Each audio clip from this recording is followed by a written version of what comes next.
Anuradha diary blogs. আমি এখন চলেছি খড়গপুরের দিকে, রওনা দিয়েছি। আজকে 23 তারিখ, 23শে ডিসেম্বর। যাচ্ছি আমার হোম টাউনে।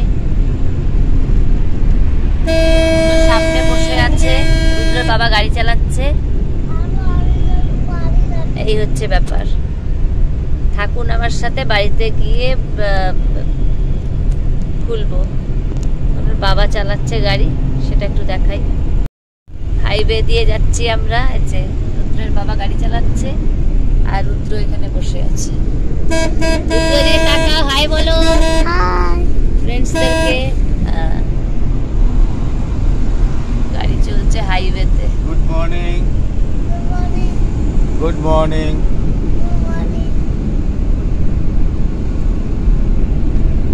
আমরা এখন খড়গপুরের দিকে চলেছি। তো আমরা স্টার্ট করেছিলাম হচ্ছে 4:15-তে স্টার্ট করেছিলাম। তো আমরা দ্বিতীয় হুগলি সেতু, সাঁতরাগাছি ব্রিজ পার হয়ে তারপরে আমরা ধুলাগড়ের টোল ট্যাক্স দিতে হয়। টোল ট্যাক্স দিয়ে আমরা এখন খড়গপুরের দিকে চলেছি। তো ভাবছি রাস্তায় যা দেখতে তো পাচ্ছি না ঠিকঠাক করে, রাস্তায় ভাবছি একটু চা খাবো, কেননা একটু ঘুম ঘুম পাচ্ছে। তো সারা রাত ঘুম হয়নি ঠিকঠাক করে আসবো বলে। তো একটু চা খেয়ে নেব। তো চাটা খেয়ে তারপরে আপনাদের সঙ্গে আবার ব্লগে দেখা করবো। এক জায়গায় দাঁড়িয়েছি চা খাওয়ার জন্য, তো চা খাচ্ছি।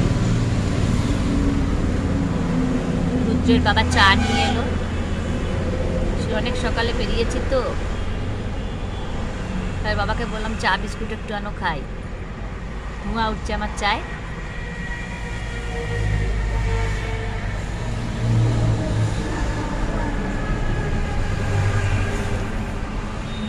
লং ড্রাইভে বেরোলে একটু চা খেতে হয়, শরীরটা ভালো লাগে।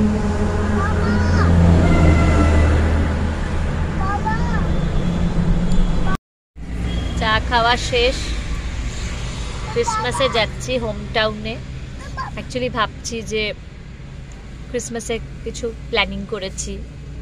একটু ঝাড়গ্রাম লাগোয়া তো আমার বাড়ি। অ্যাকচুয়ালি আমার বাবা এয়ারফোর্সে চাকরি করতেন। এবার এয়ারফোর্সে কলাইকুণ্ডা এয়ারবেস, আপনার নাম শুনেছেন নিশ্চয়ই, সেখানে আমাদের বাড়ি। আমার বাবা এয়ারফোর্সে যেহেতু কলাইকুণ্ডাতে হোম টাউন পোস্টেড হয়ে এসছে, তাই জন্য আমাদের বাড়ি কলাইকুণ্ডাতে আমরা করে ফেলেছি। আমার বাবা করে ফেলেছিলেন, সেই সুবাদে আমাদের বাড়ি কলাইকুণ্ডা। এবার কলাইকুণ্ডা লাগোয়া ঝাড়গ্রামটা একটু কাছে, তো ঝাড়গ্রামে একটা ট্যুর করার ইচ্ছে আছে। ঝাড়গ্রাম রাজবাড়ি, দুলুং নদীর উপরে যে কনক দুর্গা মন্দির, তো সেখানে যাওয়ার ইচ্ছে আছে আর কি। তো এইসব প্ল্যানিংগুলো কিছু কিছু আছে, তো সেই জন্য সেই এতেই। তবে শরীরটা ভীষণ খারাপ ছিল। কালকে ডাক্তার দেখিয়ে তারপরে ওষুধ খেয়ে তারপরে যাচ্ছি আর কি। এরকম একটা ব্যাপার। শরীর খুব একটা সুস্থ নয়, না রকম সমস্যা হচ্ছে। অর্থোপেডিক্সে একটা সমস্যা হচ্ছিল, অর্থো কেয়ারে গিয়ে অর্থোপেডিক্স দেখিয়ে ওষুধ খেয়ে তারপরে বাড়ি যাচ্ছি। এরকম একটা ব্যাপার। আঙুলগুলো আমার স্টিফ হয়ে যাচ্ছে, যে আঙুলগুলো স্টিফ হয়ে যাচ্ছে, একটা সমস্যা হয়। 40-এর উপর, 40+ বয়স তো, এখন একটা সমস্যা হয় মেয়েদের, প্রত্যেকটা মেয়েদেরই হয়। আপনার ক্যালসিয়াম আর ভিটামিন ডি এর অভাব। বাবা এই আঙুলগুলোকে এক্সারসাইজ করতে বলেছে এরকম করে। এই আঙুলটা স্টিফ হয়ে যাচ্ছে, আঙুলটা মিডল ফিঙ্গার স্টিফ হয়ে যাচ্ছে। আমার সারাশি ধরতে পারছি না, ঝাড়ু ধরতে পারছি না। আমাদের সব ঘরে কাজকর্ম করতেই হবে, সেই সব কাজকর্মগুলো, সামান্য সফট ব্ল্যাঙ্কেটসগুলো ভাঁজ করতে আমার অসুবিধা হচ্ছিল। তাই জন্য আবার অর্থোপেডিক্স দেখালাম। উনি বললেন যে ভিটামিন ডি আর ক্যালসিয়ামের খুব অভাব আছে। ওষুধপত্র দিয়েছেন, প্লাস 1 কাপ করে দুধ খাওয়া প্রত্যেকটা বাঙালি মহিলাদেরই উচিত। তো আমরা খাই না, আমাদের বাঙালিদের আবার গ্যাস হয় দুধ খেলে। এটা উনি ডাক্তারবাবু বললেন। আমাদের বাঙালি মহিলাদের আবার গ্যাস হয় দুধ খেলে। সকালবেলা ব্রেকফাস্টে 1 কাপ করে দুধ খাবে, জল দুধের মধ্যে জল মিশিয়ে একটু হালকা চিনি দিয়ে, তাহলে গ্যাসটা অতটা হয় না। ডাক্তারবাবু সব বলে দিলেন এভাবে খাবে, খেতে হবে, প্রত্যেকটা মহিলায় খাওয়া উচিত। অথচ অবাঙালি মহিলারা দুধ দই এইসবই খেয়ে বেঁচে যায়, তাদের কোনো গ্যাস ফ্যাস হয় না, কিন্তু আমাদের বাঙালিদের এটা হচ্ছে। যাই হোক, তো এবার রুদ্রের বাবা এসে গেছে, এবার আমরা গাড়িটা আবার স্টার্ট দেবো। চাফা খাওয়া হলো, চলুন এবার রওনা দেওয়া যাক। এই যে আমরা কোলাঘাট ব্রিজের উপর দিয়ে যাচ্ছি, দেখুন সানরাইজটা অদ্ভুত লাগছে, অদ্ভুত। আমার কাজটা তোলা আছে, কাজটা নামানোর সময় হচ্ছে না। দেখুন জল, দেখুন কত দারুণ একটা সিন, তাই না? কোলাঘাটের ব্রিজটা দেখা যাচ্ছে, জল আছে, মোটামুটি ভালোই জল আছে। কোলাঘাটে এখানে সবসময় জল থাকে, সব তো পিকনিক স্পট নানা রকম। এখন 25শে ডিসেম্বর মানে প্রচুর পিকনিক। কাঁসাই নদী আছে ওইদিকে মেদিনীপুরে আমাদের। এটা হচ্ছে আপনার কোলাঘাট, মেচেদা কোলাঘাট, হলদিয়া, ওইটা হলদি নদী এটা বলে, সেটা বোধহয়। যাই হোক, এটা ক্রস করছি আমরা, ভাবে এগিয়ে যাচ্ছি, আর সানরাইজটা অদ্ভুত লাগছে। এই মর্নিং এ এই লং ড্রাইভটা খুব এনজয় করতে করতে যাই, যখনই বাড়ি যাই তখন এটা খুব এনজয় করি, খুব একটা দারুণ লাগে আমার। থাকুন আমার সাথে, আমার চ্যানেলকে লাইক, শেয়ার, সাপোর্ট, সাবস্ক্রাইব করুন, আর যাতে আমি এগিয়ে যেতে পারি। তাহলে চলুন দেখি আমাদের কি প্ল্যান 25শে ডিসেম্বরের। আমার সাথে থাকুন, ভিডিওটা কন্টিনিউ হবে।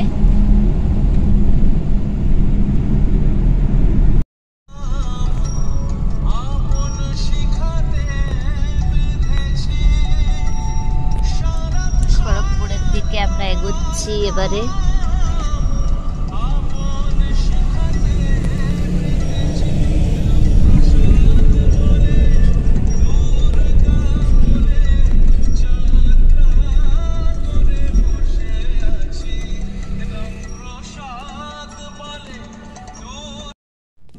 বাড়িতে নেমে গেছি আমরা, এই বাড়িতে ঢুকলাম। হ্যাঁ চলো নামি। যে আমরা চলে এসেছি আমার বাড়ি, এই যে আমার বাড়ি, পৌঁছে গেছি আমরা, জাস্ট ঢুকলাম। এই হচ্ছে অ্যাসবেস্টরের বাড়ি, আপনারা দেখুন। এটা আমার হোম টাউন, আমার পৈতৃক বাড়ি।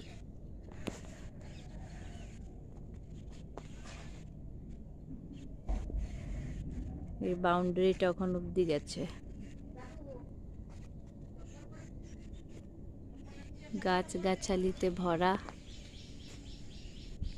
বাড়ির নাম হচ্ছে আমার মায়ের নামে কবিতা, দেখুন সালটাও লেখা আছে।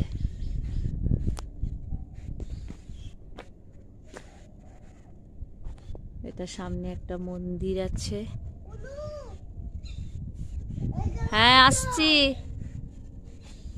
সামনে একটা মন্দির, দিকে রাস্তা চলে যাচ্ছে।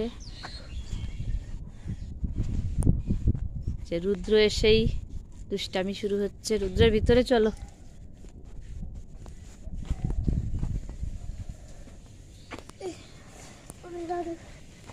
চল। এই যে আমার বাবা, রুদ্রের দাদু। হ্যাঁ এনেছি। হ্যাঁ ও মোজা ধুয়ে নিতে হবে। বাবা ব্যাগ নামাচ্ছে।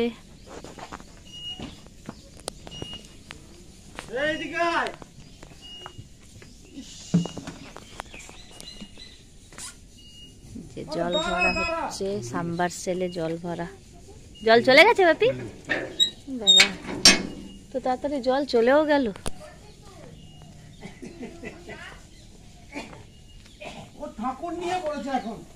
এই হচ্ছে তুলসী মঞ্চ।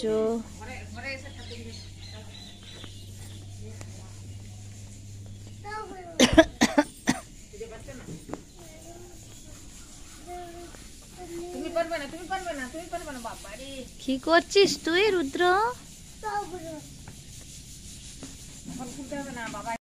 দুটো বাড়ি, আমাদের দুটো বাড়ি, একটা হচ্ছে এরকম বাড়ি আর একটা হচ্ছে এটা পাকা বাড়ি।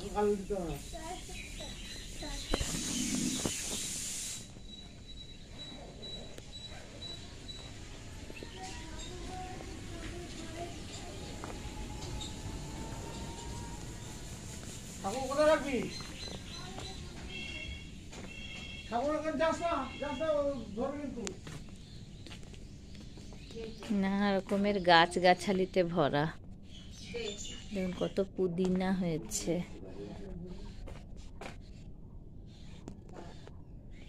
পুদিনা, থানকুনি পাতা, নানা রকম বিভিন্ন রকম গাছ গাছালিতে ভরা পুরো বাড়িটা।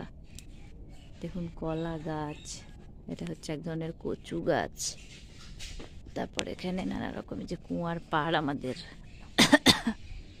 মশারি লাগানো আছে, ওইদিকে হচ্ছে একটা পান গাছ ছিল, পান গাছটা মরে গেছে, যাই হোক চারদিকে কলা গাছ, একটা কুয়ার পাড়, একটা পুরোনো আমলে পায়খানা বাথরুম এরকম টাইপের আর কি একটা, এটা একটা লেবু গাছ, নানা রকম। এটা একটা পাট গাছ, পাট গাছের বীজ দেখুন, এগুলো হচ্ছে পাট গাছের বীজ, এই যে পাট গাছ, এই দেখুন কেমন কালো কালো বেরোচ্ছে, এই যে কালো কালো বীজ।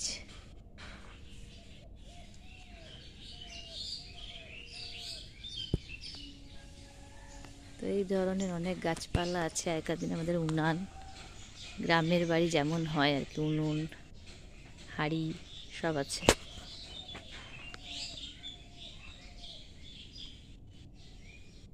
উনুনের এতে রান্না হয়, এরকম একটা ব্যাপার।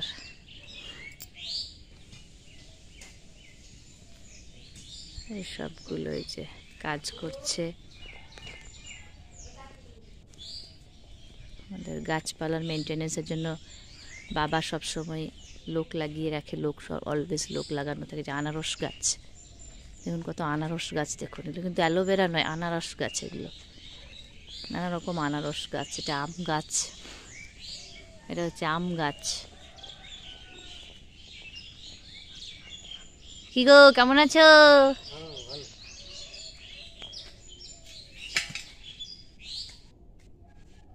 যে উনি কাজ করছেন, ছোটবেলা থেকে ওনাকে দেখেছি কাজ করতে, গাছের মেনটেনেন্স আর কি, এগুলো সব বাবা করায়। এটা হচ্ছে কুমড়া শাক, দেখুন কুমড়া শাকের কত কুমড়া শাক হয়ে আছে, ফুলও এসছে আবার, এরকম একটা ব্যাপার। এটা হচ্ছে বিশাল একটা নারকেল গাছ, দাঁড়ান দেখায়, ওই দেখুন সুদূর চলে গেছে। নারকেল এখন পরিষ্কার করা হয়েছে গাছটা, অ্যাকচুয়ালি পরিষ্কার পরিচ্ছন্ন হচ্ছে, মেনটেনেন্স তো দরকার, সেই জন্য আর কি। তো এইভাবে এখানে বাঁশঝাড়ও আছে, আমাদের পিছনে বাঁশঝাড় আছে, চলুন দেখাই। এই হচ্ছে, এটা তো লোকের বাঁশঝাড়, এটা আবার আমাদের বাঁশঝাড় আছে পিছনে। বাবা এটা আটকে যাচ্ছে, আটকাস না ভাই।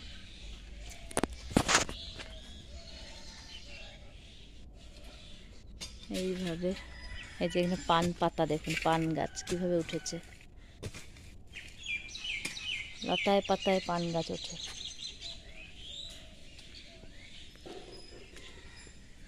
বাঁশঝাড়, এটা আমাদের বাঁশঝাড়, এটা পিছন দিকের এরিয়াটা বাঁশ বাগান আছে, এরকম একটা ব্যাপার। চারদিকে গাছ গাছালিতে ভরা, তো একটা অদ্ভুত পরিবেশ।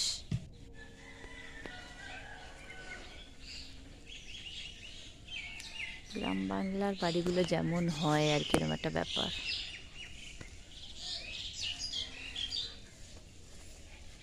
গাছের সার দেওয়া হচ্ছে, এগুলো সারগুলোকে নিয়ে গিয়ে এই যে গাছে গাছে সার দেওয়া হচ্ছে, দেখুন এগুলো অর্গ্যানিক সার করা হয়েছে, বাড়িতে সার তৈরি করে সেগুলোকে দেওয়া হচ্ছে। এই যে কচু গাছ উঠেছে, দেখুন কত সুন্দর।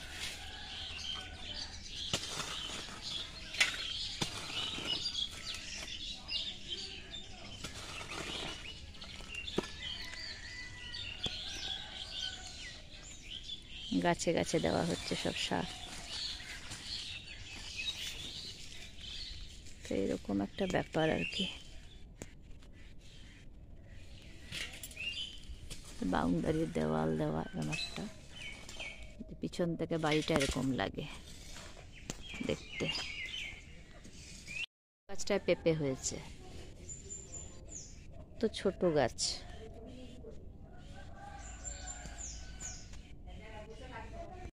খাবো। যে পান গাছ দেখুন কিভাবে উঠেছে, এইভাবেও পান গাছ ওঠে। এটা একটা আম গাছ, আম গাছের গায়ে বেয়ে পানের পাতা পান গাছ উঠেছে।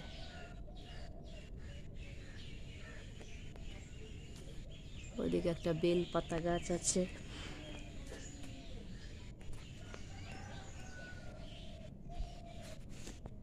ওই যে একটা পেঁপে গাছ, এটাও ছোট গাছ, খুব একটা বড় নয়, তো ভালোই পেঁপে ধরেছে। দেখুন কত পেঁপে।